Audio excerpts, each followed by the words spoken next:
Welcome back to Cool Fred's Garage. It's Cool Fred here. So today I'm gonna be working on this 1973 Chevy Impala. So I'm starting to do a few things to it to just make it a little bit more reliable for some spring and some summertime cruising. So today is February the 16th. So today I got an upgraded alternator I'm gonna put in there.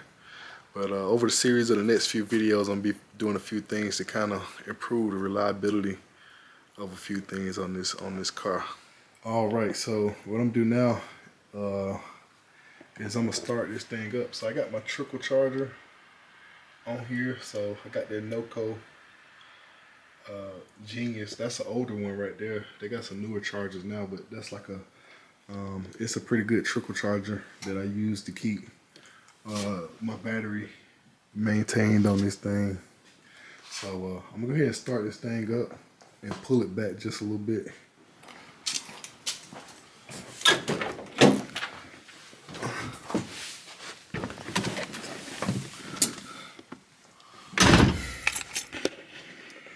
All right, so I'm gonna go ahead and cold start it. So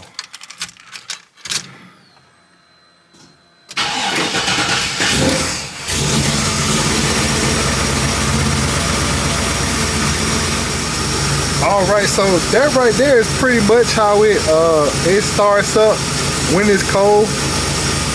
So right now the weather is kind of cold down here in Georgia. It's around maybe like 42 to 45 degrees. It's not extremely cold, but it is kind of cold. The car does have a battery that's kind of on the weak side. That's why I had the trickle charger on it charging it. So I'm gonna be replacing the battery soon. I have the battery. I just want to put the alternator in there first, make sure the alternator is charging and working pretty good before I put the battery in. So I do have a fuel injection system on here. I got the Tech EFI throttle body system, and I typically just kind of let it run just a little bit to get it warmed up. I'm just gonna move it back just a little bit, enough while I have some room to work up there, up under the hood.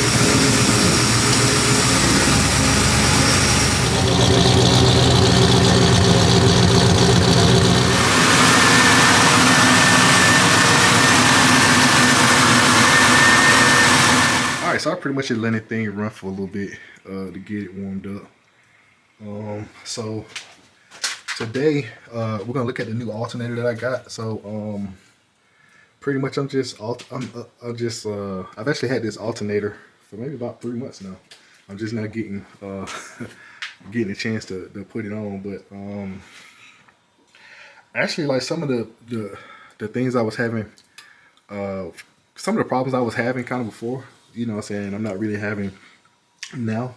So this kind of really is on a different subject, but goes into really another video. I'll probably talk about it another time, but I had some issues with my radio. Well, that was kind of one of the issues I had. So, but my radio that I had in here, which was an older Pioneer unit, that had Apple CarPlay and everything. So this right here is the new unit right here that I got in there. But one of my older units was kind of tweaking out. Basically what it would do, it would be resetting and everything while I drove it, and kind of while I was replacing that one and putting this one in, I think I might have found the problem that was going on with that one. So I might show you guys what that is in a second. But so this battery here is probably, I want to say I had this battery here since maybe late 2018, early 19 or something like that. It's an Optima battery, but it's actually been holding up pretty good. But it does have I want to say, I mean, it's okay, but you know how it is if you got a battery that has maybe a slightly dead cell. I can drive this car places and I don't have any problems like starting it up or anything like that though, but it's just I don't want it to be an issue where the battery fails. So I do have another Optima battery to replace this with, but I'm gonna save that too for another episode or another video, because I'm gonna be doing some more upgrades while I install the battery But as far as some of the symptoms that's going on with this right here, so I've mentioned this before, but this right here is the GM Serpentine belt drive that you can get off of early 1990s trucks, early to mid 1990s like CK pickup trucks and a bunch of GM cars. But I think the trucks are the easiest one to get them off of because you don't have to worry about the small pump. So it's really an easy way to do a serpentine belt conversion on these older small block Chevys.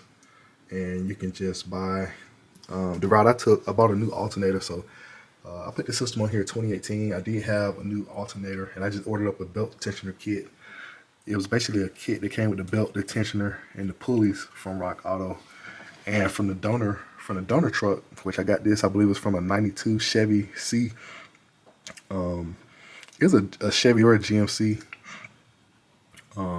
C. I think it was a basically the C just means it's two-wheel drive, but it had like a 305 or a 350 or something like that in there. And I just got the brackets and kind of cleaned them up.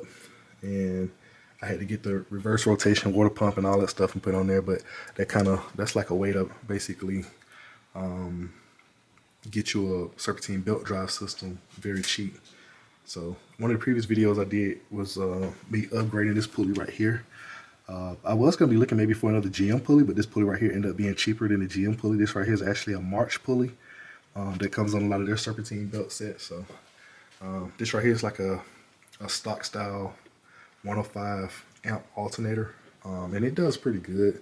It's just with the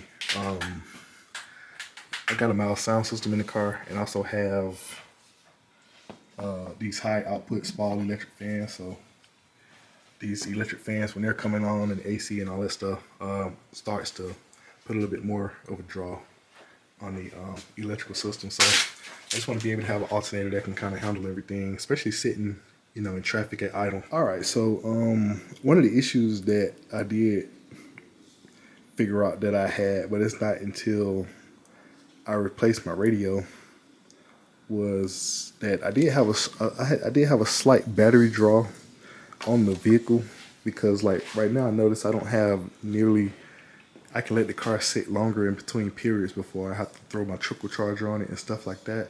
But just some of the issues I was having out of the radio. Yeah, I did upgrade and replace this radio right here, this Pioneer unit. So if y'all want to know more about the Pioneer unit, it's actually a newer unit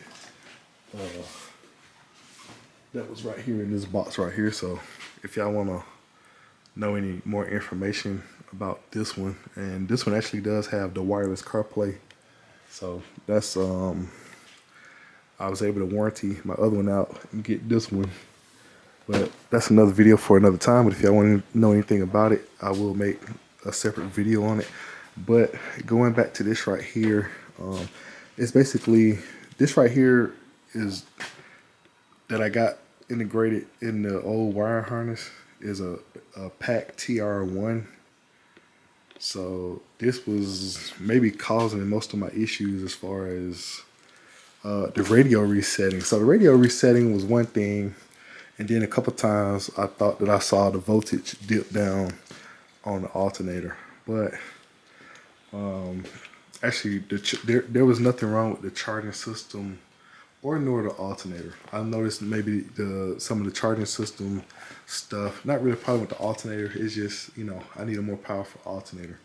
But, you know, like I was mentioning, sitting in traffic, especially at nighttime with the lights on, with the AC on and the fans and all that stuff going, you know, but it's pretty much at idle. And when I take off and start driving, everything is pretty much a little bit back to normal. But as far as my radio tweak that was tweaking out is because of this PAC TR1. So this right here is for your radios that have navigation and Apple CarPlay and stuff like that. So when you're moving along, this is supposed to simulate that you're kind of moving all the time, because a lot of stuff, your radio will lock out. And when that happens, basically you have to be stopped or the parking brake on. So a lot of my car audio guys and people who dealing with car radio stuff knows about that. So this one right here, I ended up not wiring this the PAC system back into the system. Basically, I just grounded the ground wire to the case and I haven't had any problems with it. So, but if y'all want to know more about that, because that's another story for another day, I'll talk about that another time. All right, so today's video is about this alternator right here, which I'm gonna put the part number down in the description of the alternator, because I think this number right here is different from the one that's listed. But I ordered this bad boy right here up from Jegs. So from Jegs High Performance. So I'm gonna get it out of the box. We'll take a peek at it and talk about the alternator a little bit. This right here is the new alternator that I'm gonna be installing. So this right here is from Jegs. So that right there is a description, but I will say I'm not sure about this part number right here. May be different from what was listed on the Jegs site. So I'll put the part number that was listed on the on their website, because they got kind of, I guess, so basically this right here is a CS 130 style alternator, 160 amp. And I'm gonna get this out of the box so we can take a look at it. All right, so when you open the box, you got your instructions and everything. I believe this one right here has a 1-year warranty.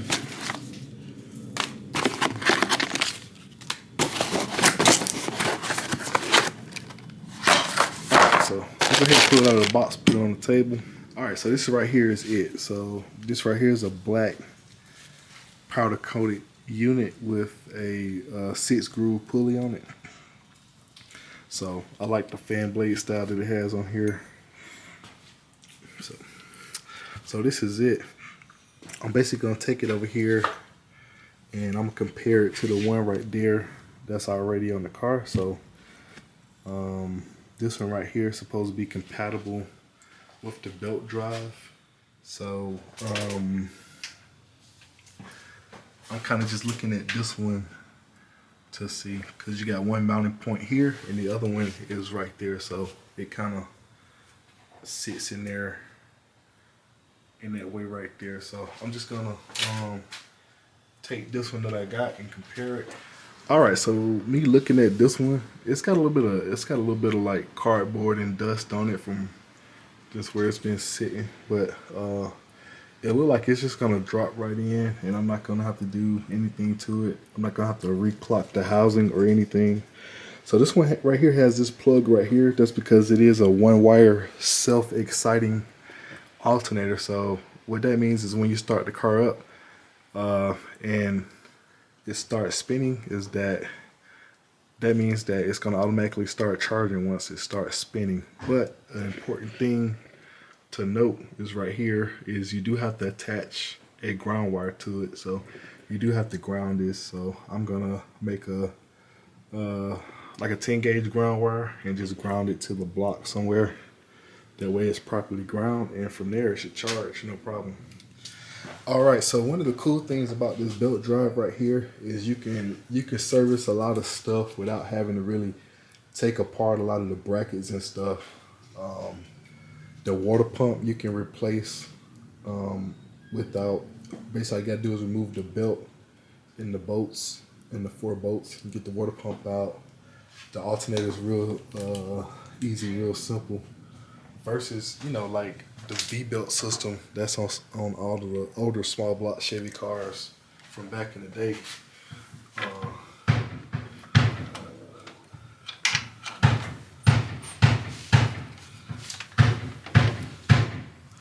So that right there is how easy the belt can come out. Basically, you move the tensioner and the belt's off.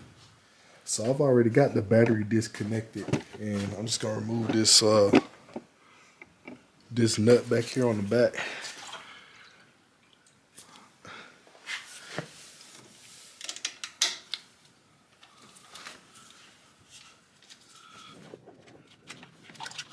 All right, so the only thing that's holding this alternator in there now is a couple of 14mm bolts. So in the late 80s, early 90s, GM, they started putting a lot of metric bolts on their car. So if you snag one of these kits, you may be surprised, but a lot of the bolts, the threads are gonna be, the threads that are on the bolts are gonna be standard, but the actual nuts and bolts themselves are gonna be metric, like 15mm, 13, and stuff like that.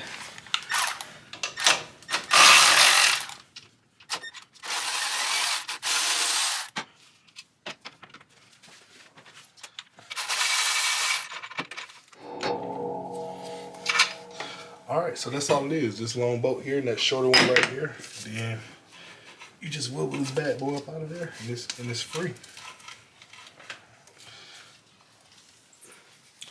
So this one seems like it does have a little bit of maybe some bearing noise, but this alternator still works. It still charges.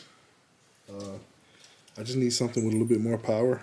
Alright, so while the old alternator is out of there, I've been checking for a spot where I'm gonna ground that put that ground wire at. So I'm gonna use this right here, this little point right here on the intake. So I'm not doing nothing with that. That's kind of area where that you can use to just in case if you're running certain brackets and stuff, like if it's running maybe a V-belt style, I think that would dub as one of the alternator brackets or whatever. If you have the alternator on that side, but I'm not doing nothing with that. You could possibly also use this right here. I'm not sure if that holds tapped. I think I see some threads deep in there though, but yeah, that's also another one that could probably be used. But I was looking through my stash and I got lucky. And well, pretty much I was looking for some 10 gauge ground wire. And I had some, but I got lucky and I actually had one that already had a terminal on there. And then I looked through some of my hardware and I found a bolt that'll work in the intake. So I'm gonna go ahead and install that. So the only thing I gotta find now, I got like a kit with some ends and stuff. I gotta find me something that'll work right here so I can secure that right there. So that's what I'm gonna be working on. Alright, so I finally found my set of connectors that I can use. So I'm just gonna match it up here. And that's what I'm gonna use for the other side of the ground wire.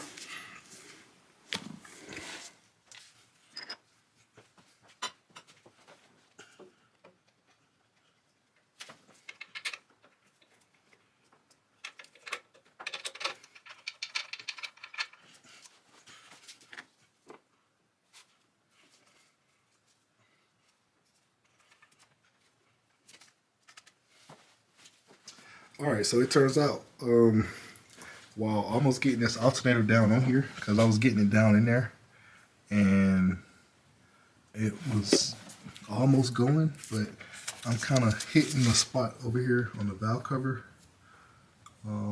Looks like one of the fins for the alternator on the back of that housing is touching the valve cover, so I got to figure out what I'm going to do with that, or about that. Alright, so I ran into a bit of a problem getting the alternator on, so it's going to fit, it's going to work. It's just when moving it down in the bracket, it's kind of touching up against the valve cover. So pretty much that's because my vehicle has tall valve covers on it. But I'm looking at these two cases here, and they are slightly different. This one right here has a little bit has these little fins on the case right here that kind of stick out. So this first one here is kind of short and the other one is kind of long. So I'm pretty much gonna have to try to test fit it to see what I can do. I kind of hate to shave these down, but I may have to take my little Dremel and just kind of shave a little bit of material off of there to get that to get it to clear. So I'm gonna see what I need to do to get it to fit. All right, so from what I'm looking at right here, my problem is right there on that lower fin. So I need to trim that fin down a little bit to try to get it to clear. And I may have to do a little clearancing on the second fin as well. So the case on the stock style alternator don't have that, but this one does on this the one that Tuff Stuff uses. So and you can see right here where my hole is and how far I got. So I'm almost in there, maybe about a ½ an inch or so, but I'm not able to clear over there because of that. So I'm debating what I'm gonna do. So my thought was to reclock the housing, but if I reclock the housing, I would have to rotate it towards the direction of the camera, which would put that positive post kind of somewhere right here. And I just don't want to run the risk of that the positive post being too close to the valve cover area. So, so I'm kind of thinking about that, but that is maybe an option. So it's kind of between that or getting like a small Dremel and just kind of shaving that edge down. But then if I modify the alternator, I might have some issues in case I have a warranty issue that arises where it's not charging. So, because I do need to make sure that it's charging. So I'm trying to debate pretty much right now, like what I should do. So that, should I try to reclock it or should I shave that area down? So I'm just kind of thinking what I should do. All right, so what I decided to do is go ahead and reclock the housing and see how it fits. So that's just gonna make this part here, because I don't need this plug connection right here because it's a one wire setup. So that's gonna be facing downward, and then this is gonna bring this more over, kind of up and around, kind of close to the valve cover, but it shouldn't touch. But I'll see how close it is, and the goal is basically to get this thing on there where I can get the car running. Hopefully I'll be happy with it. But if I need to reclock it back and modify it, I just want to at least make sure that this unit is working. I don't have any problems with it, just in case I have to send it back or anything like that. So I'm gonna reclock it and see how that goes. So it's a few E8s on the back. This kind of like inverted Torx socket. So it's got 3 E8 screws on the back of it. So all you gotta do is just rotate the housing. It can move in 3 positions like a triangle. So that's what I'm gonna do. I got it kind of the original. I took some painter's tape and just kind of marked it here and there, so I can kind of know where the original location is. So I'm gonna go ahead and rotate it and see what happens. All right, so I got all my screws loose and bolts out. So the main thing is, if you ever have to reclock your housing, the main thing, you want to make sure that you don't separate it and you just kind of turn it. Because the thing is, if you separate it, then your brushes will pop out and you got to reset all that. Unfortunately, the way this alternator right here is set up, I am going to have to separate it and reset the brushes, because when I try to move it, it's going to hit this area, this location right here. And let's see. Let me see here. All right, so what I ended up doing, so I pulled the screws out, but it didn't want to separate right away. I think maybe just because maybe when they paint or powder coat this housing, maybe the bearing was kind of stuck to it a little bit. So what I did was just kind of slightly, tapped on the shaft a little bit with a punch and a hammer. Just gave it a slight tap, and I was able to slide it out enough to where the brushes didn't pop out, just enough to get it past this area right here. And I was able to get it reclocked to where I need it. So I'm gonna go ahead and fasten all the bolts back together and see how it fits. All right, so I don't have all the screws screwed in yet, but I got the alternator fitted back down in the bracket and it's working out good. So reclocking the housing is the better bet versus trying to shave these fins down. That way I'm not damaging the housing just in case I get into a situation where I need to warranty it out. So this is pretty much where I'm gonna attach the ground attachment for the ground area. And actually this right here is the positive post, but there's still about a good maybe 1.5 inches of clearance between here and the valve cover. So when I get that connected up, that's not gonna touch. And also I have it's a protector cap right here as well. So this right here is an upgraded 6 gauge power wire, but I am gonna end up upgrading that. In the next video, you'll see me upgrade that to a zero gauge set that I got. But for right now, this will be more than efficient. But when you go up in amperage, I gotta look at the chart to see if this wire is even okay. It probably may be okay, but in some cases, I may need to go down to at least a 4 gauge, which will be a little bit thicker than this here, a 4 or 2 gauge. It doesn't necessarily need a 1. It's just that I already have 1 gauge running for the sound system and all that. So just to kind of, I was going to do the big 3 upgrade kit. So I'll be doing that in the next video. So on a similar note, since we're talking about alternators, I recently did a CVF belt drive install on the Malibu Classic. So right before I got that thing running and back to the customer, I did that, and I had to reclock the housing on that one, but that was a lot easier to reclock than this one. I'm not sure what the difference is between like a factory style and one of the ones that Tuff Stuff uses, but you know, but this is going to work out fine. So it just relocated the power post a little lower, but you know, like I was saying earlier, at least I don't have to modify the case. So I'm gonna go ahead and get, finish getting this thing buttoned up and get the belt on it, and we're gonna see if it works. All right, so here's an update. So I got my new ground wire made. You see right there where it's attached. So put the end on there, put a little bit of heat shrink on there to make it look nice and neat. And I had some protector sleeve to slide over there. So that's what I did. And this is what the back side of it looks like again. I know my light, I got this light up here, my underhood light, but still it's kind of a little dark out. So, but that's it right there. So everything turned out good. Got it installed. So I'm about to put the belt on here and then get it fired up, make sure it's charging. All right, so here we go. Installation of the new alternator is complete. So you see it's in there, everything's bolted on. Everything's in there looking good. So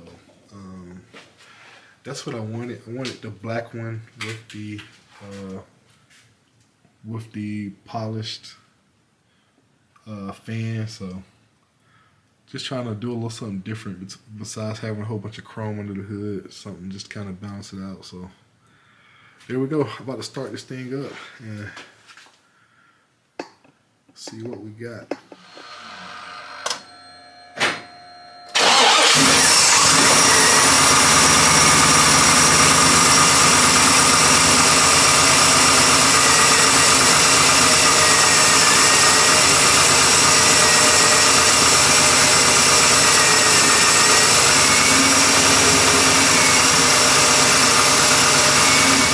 All right, so this thing fired up, no problem. Everything's happy. The charging voltage is good. Charging voltage around, looks like it's around like 14.3, 14.4, but when it first started up, it was around close to 15.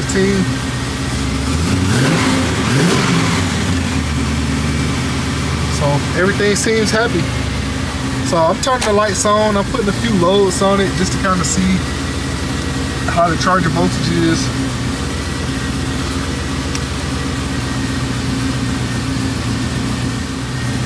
So right now I got the lights on and I got a fail-safe switch down here for my electric fans, and they seem to be doing good. So I'll probably drive this thing around a little bit. I still need to do the battery, and I'm gonna do the wire upgrade. That's gonna be coming up in the next video. All right, so alternator's in there, it's charging, everything is looking good. So that's gonna wrap it up for this video. You guys got any questions or comments? Just comment below. Thank you guys for checking out Cool Fred's Garage. So if anything in this video is helpful, please like the video, subscribe to the channel. See you next time. See you next video.